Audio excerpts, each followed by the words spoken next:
All right, guys, welcome back. Thank you for joining us in this intellectual conversation that we are having tonight. We've got four amazing guests: our Republican Pod, our Green Party, Joe, our Libertarian, Angela, as well as our Democrat, Keith. If you haven't seen the first topic, it's linked right above there. Topic number two is Congress is set to confirm electors on Wednesday, January 6th. By the end of their day, there could possibly be a set of electors that are objected to, and Congress moves to a legal provision that would certify Donald Trump a second term. Pod, is that fair? And if Trump is elected, would the Democrats comply peacefully with a second Trump term? Okay, in answer to the first question, I think it would be fair to either party if they were in this situation. I mean, we need to follow the Constitution. Here in Pennsylvania, for example, and that's one of the states being questioned in this whole situation, was our governor back in October of 2019 passed Act 77, which allowed the mail-in, the ballots being sent out randomly. That's against the Constitution. It's supposed to be ruled on by the legislature, and it wasn't. He made the decision along with the Secretary of State to do this. You know, the Constitution is set up that you do in-person voting or if you request it.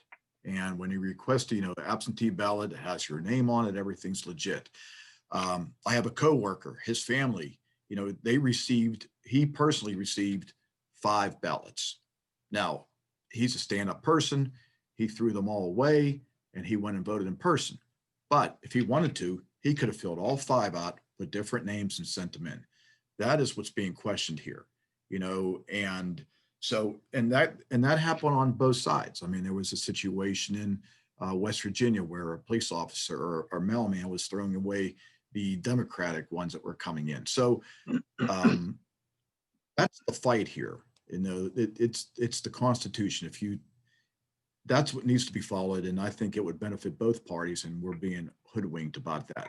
Well, I When you want to talk pull out about of you though, Pod. I want to pull a little bit more out of you based on the question itself, right? So, as of right okay, now, Donald Trump has lost the election, right? Until this gets certified or whatever they're going to do, he has lost the election. We have seen some very small gatherings or protests from the Republicans. But as of now, I mean, we haven't seen any major riots, anything like the BLM movement or anything like that. If it comes out that he does lose, if Joe Biden is confirmed, will that be the status quo? Are we moving along peacefully?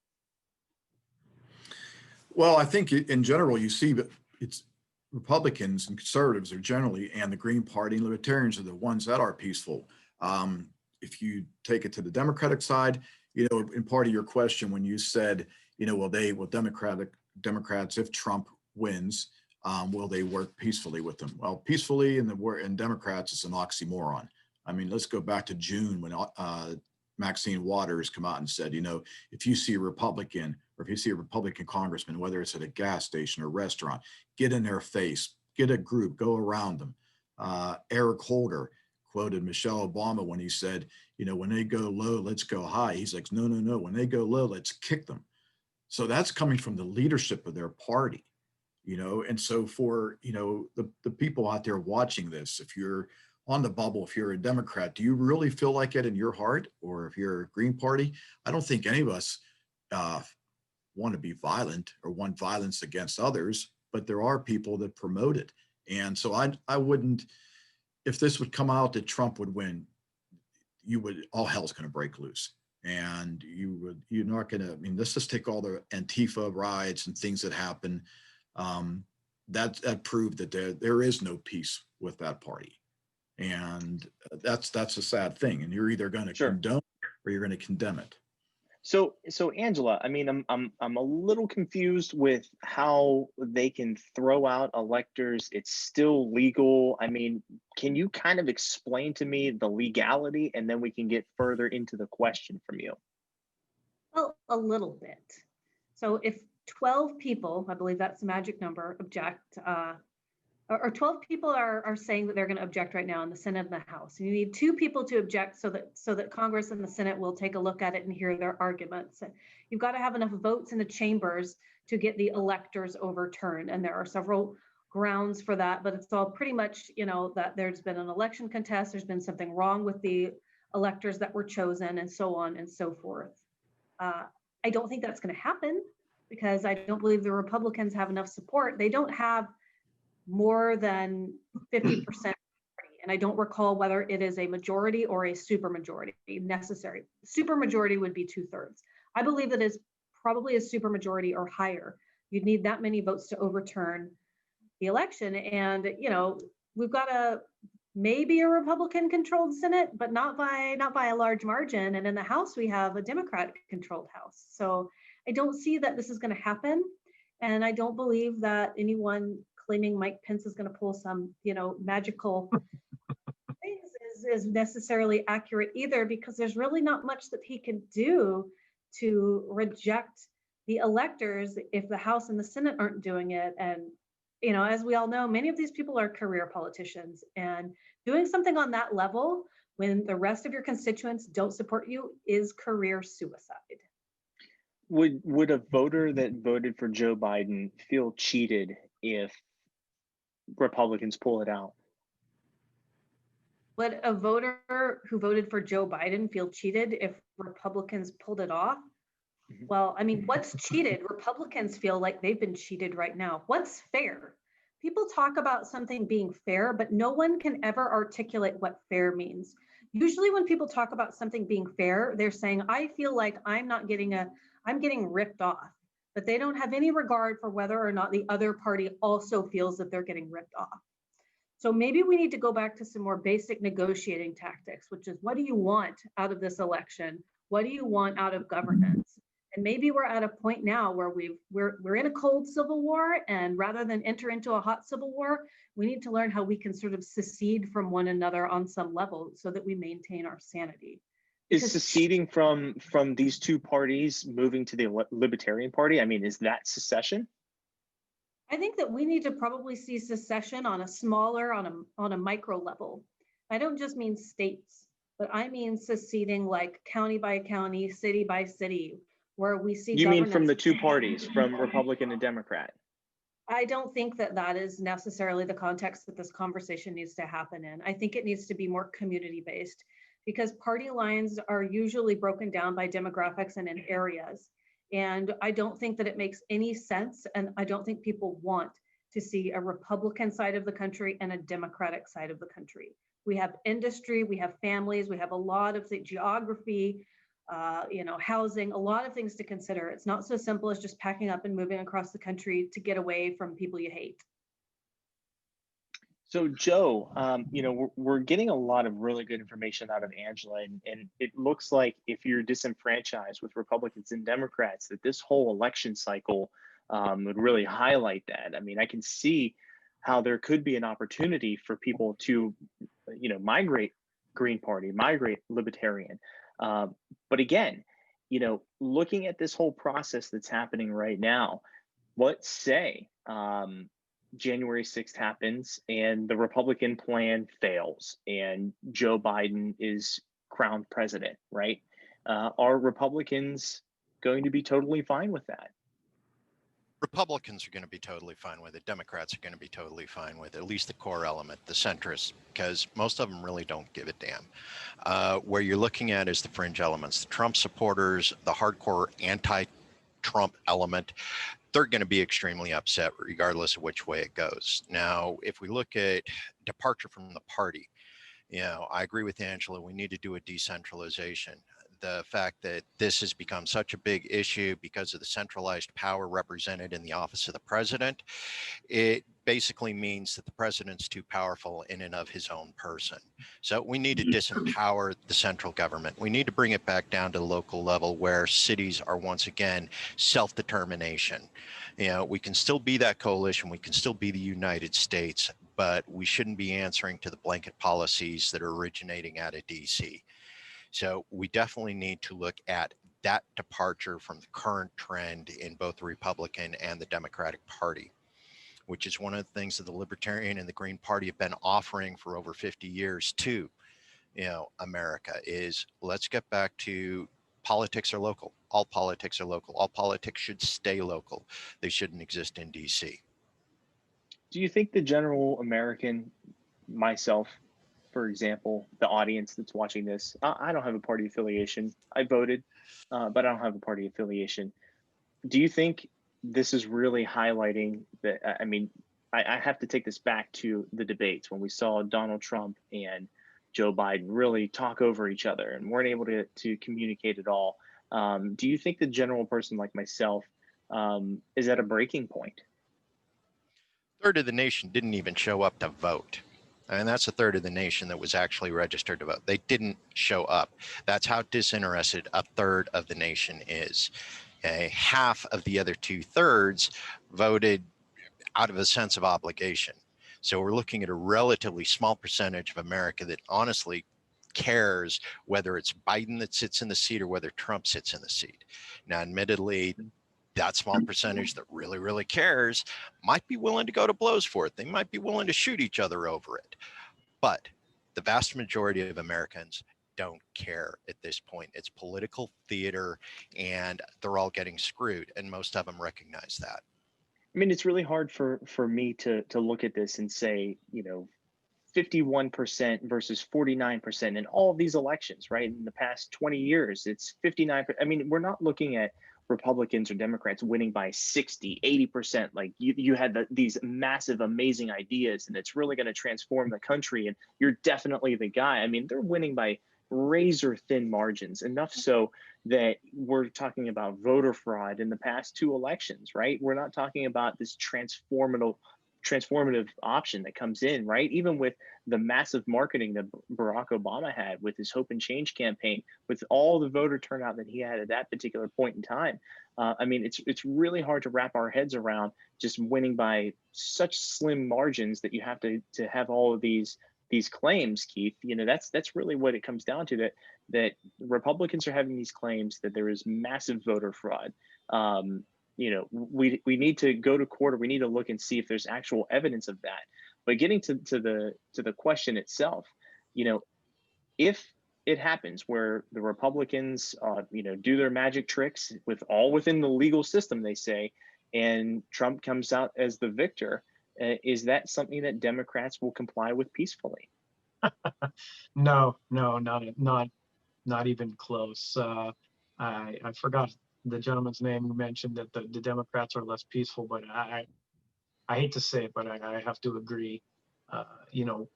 People in rural Indiana weren't, boarding up their windows in the shops in anticipation of Election Day riots. It was people in Los Angeles and people in New York. I'm not terribly proud of that, but that's just a simple fact that we should we should acknowledge in order to establish some form of honesty. But aside from physical violence, I don't think that the Democrats would take that line down, nor should they. Don't start shooting people. Don't start punching people in the street. And for Christ's sake, just leave people alone when they're in restaurants with their families. How tacky that is. But that aside, this is an escalation to a new level.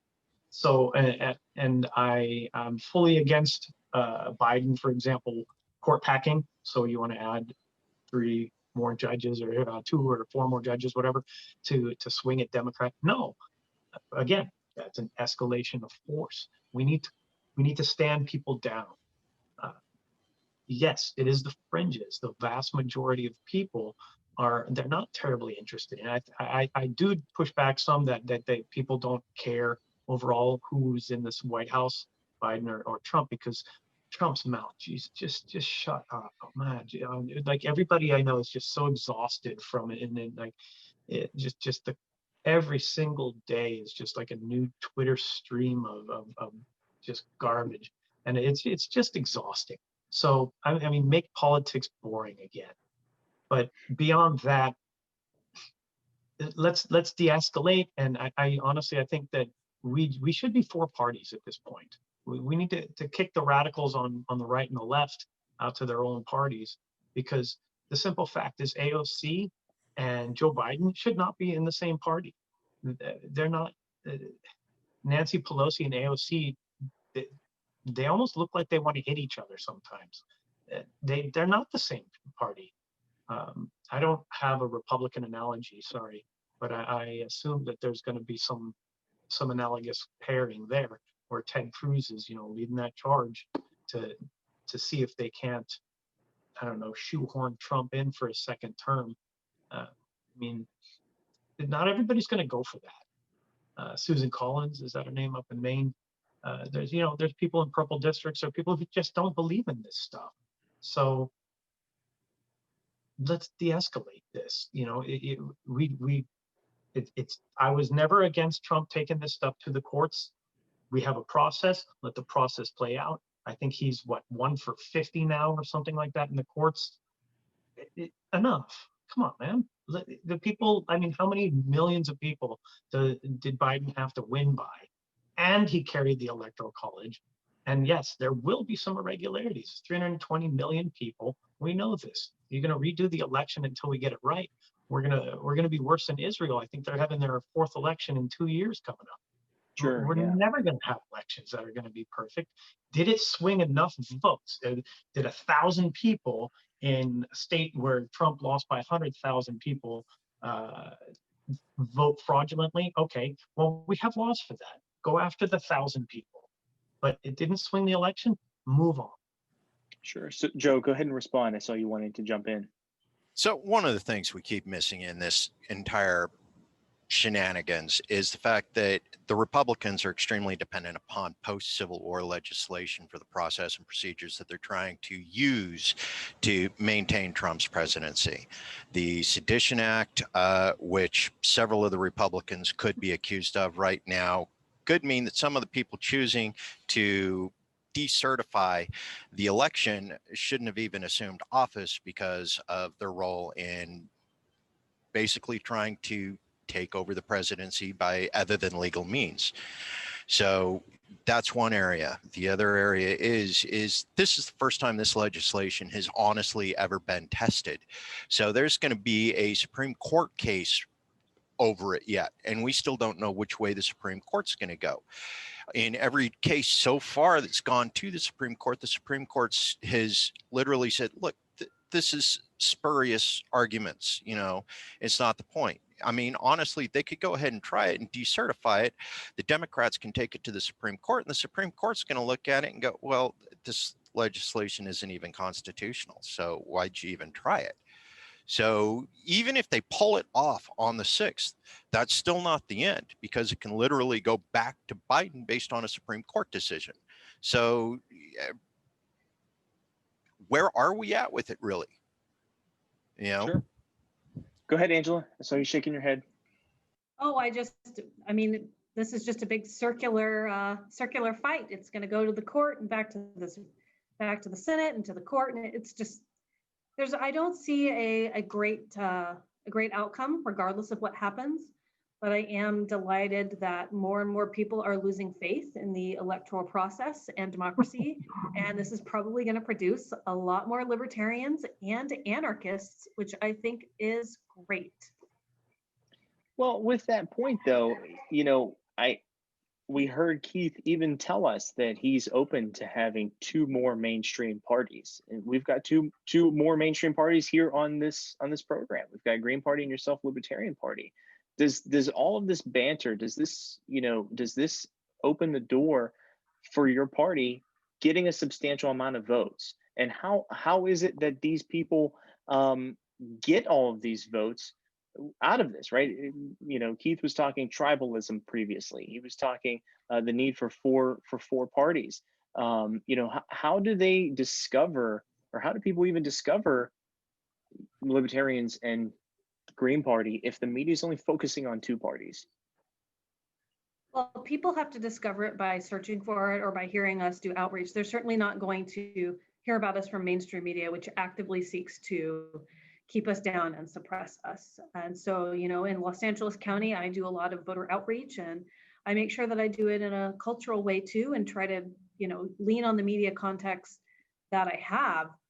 But the more and more that the two-party system fails, the more people are going to be open to hearing about us, and the more they're going to start to look out and have their eyes and their ears open to seeing that there is another way.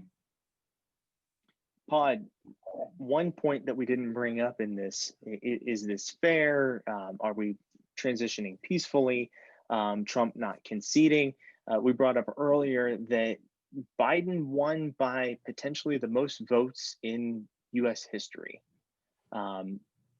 Is that a true sign that the public doesn't want Trump and that this is all for nothing? I don't think. Trump had 74 million votes, and how many of those Biden votes are frauds? I mean, just like I said, using Pennsylvania for an example, was all the mail-in ballots. If you take away all the mail-in ballots, take them away, Trump wins Pennsylvania. It's just. But they had 2 months, right? So to pull more out of you, I'm not against you. I'm not against anybody here. Just to get more out of you. I mean, they had 2 months to invalidate, wrongful votes, right? They had that. Democrats had agreed to that. Democrats had agreed to going back and looking at the recounts and whatnot. They had 2 months to provide that information. So was there massive voter fraud then? Well, again, they were recounting what wasn't passed by the legislature. It was passed by a Democratic governor who put Act 77 in and made his own rule. So we went against the Constitution. This is about the Constitution, regardless of what party. This is the foundation of our country, and it's a land of laws, and people just want to circumvent those laws, and that's the big argument here, that the Constitution was circumvented, and I think that's what you're going to hear tomorrow. I mean, they're expecting 2 million patriots in D.C. tomorrow. I mean, it's going to be I hope it doesn't get violent, but it's going to be historic. I mean, this can take another week. As I was kind of learning more about how this works, and there's 2 hours allotted to everybody who wants to speak, and so I mean, you could take hours and hours of discussion. I just think the sad thing is everybody, Democrat, Republican, everybody is tired of all this because of how the media has really divided us. That's what it comes down to. And this forum here, I mean, hearing the libertarians talk and everything, it makes you think about like, hey, you know what? You get the Democrats and Republicans always fighting, and they're on the fringes like, hey, there's a better side here. And I agree with that. It's, when the media shows the violence in the streets, they're showing that city block, and everybody thinks that represents the whole city or the whole Democratic Party or whole Republican Party, when all the other streets are peaceful. So that's our biggest thorn in this countryside, and what's dividing it over this election and any future election. You're going to have the side that says there's fraud, and you're going to say the side it wasn't, but it's really coming from the media who wants to control what our thoughts are. And So Joe, to kind of piggyback off of that, from the Green Party's perspective, we're looking at both of these sides really entrenched in their positions. But with whoever wins, I mean, is it a massive paradigm shift for me, for the average person? Is it a massive change in my life, whether Donald Trump or Joe Biden gets certified? So one of the things that we need to look at is the transition to a post-duopoly America.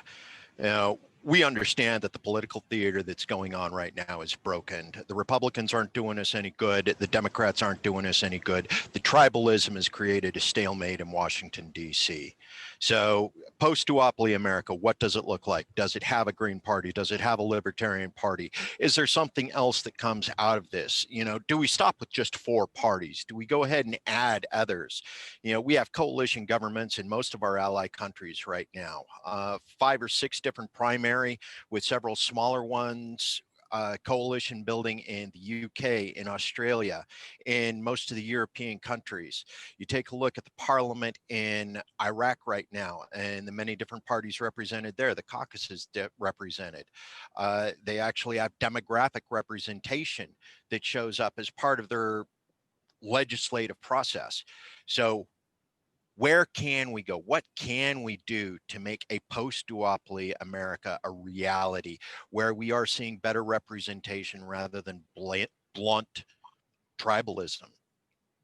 Do you think America's ready for that, Joe? Yes, I do. And honestly, I don't think we have a choice at this point. We need to accept that the duopoly is no longer taking care of America. It's no longer taking care of the people. It has sold out, and it has become nothing more than political theater in America at this point.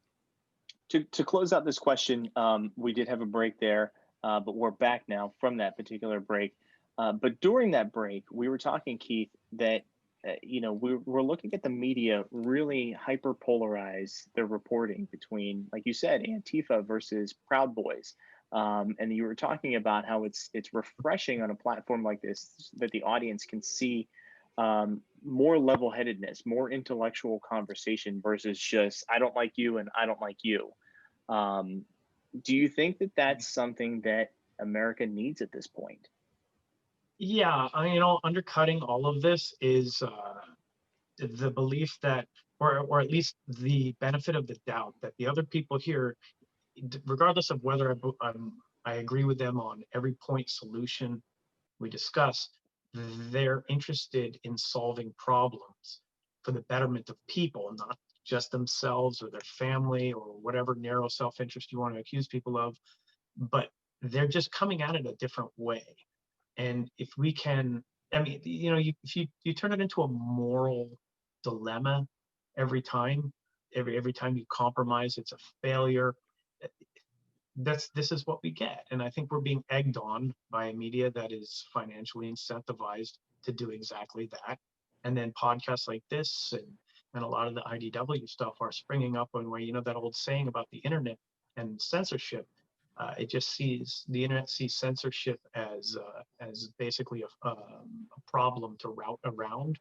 Well, that's what we're doing right now. And you can expect to be defamed and attacked for having these conversations. I know coming from the left, it's a lot more dangerous for me to be talking to Angela in public than vice versa, because people will come at me, they'll call me alt-right. I'm sure there's somebody going to slur me as a racist or something. I don't know. That's just what we do now, I guess. But I think that's just the fringes. Most people, they're just like, no, stop, please, just let us talk and let us live our lives. Angela, are the fringes in the media what we should be looking to? I mean, the media typically shows us people to aspire to be, right? To highlight in our community, right? Celebrity is to aspire to be, right? That is celebrity. So unfortunately, we do see a lot of this duality. Is that where the media should be continuing their conversation, or do you think people are now intelligent enough to seek out a level-headed conversation? I think that the media should be treated like a monster that needs to be decapitated. And I think we should encourage everyone to seek out alternative media as much as possible, because that's the only way to be very informed and also to seek out civil discourse with other people so that you can facilitate dialogue with people that you don't fully agree with. And that's part of being a normal and healthy functioning human being. The media is I think more dangerous than coronavirus. Pod, I'll give you the last word. Is the media more dangerous than coronavirus? Yeah, that is a powerful statement that I totally agree with. Yes, the media is bad, and just even social media where it's taken us. It's so much easier for people to hide behind a keyboard than to get out in person and talk one-on-one. And when you talk about tribalism, like Keith was saying, I mean, there's a lot to be said if we go back to the political system, term limits, because people just get entrenched in their power. And if we change that around where you're only in for a few years at a time, and you bring fresh ideas and you have a younger generation of Republicans or Libertarians or Green, that's something that needs to change. But 100% behind what Angela said on the media and coronavirus. I'm going to wrap things up, but I do want to say that as January 6th is coming up and whatever politically may happen, please, if you need to talk to somebody, in the audience, talk to somebody, whoever you need to. Don't resort to violence in any way. It's not going to help you or anybody else. The legal system will play it out. If you're part of that legal system, you can absolutely do that, but do not get involved in any type of violence whatsoever. It's not going to benefit anybody, and it's definitely going to do a lot worse to yourself. So if you need to talk, please reach out, even to me on this platform or anybody else. We're here to talk, especially those that are around you, your loved ones. So take that time to just settle down, relax, have an intellectual conversation, and we will see you next time. Thanks to the guests for joining us. Bye, guys.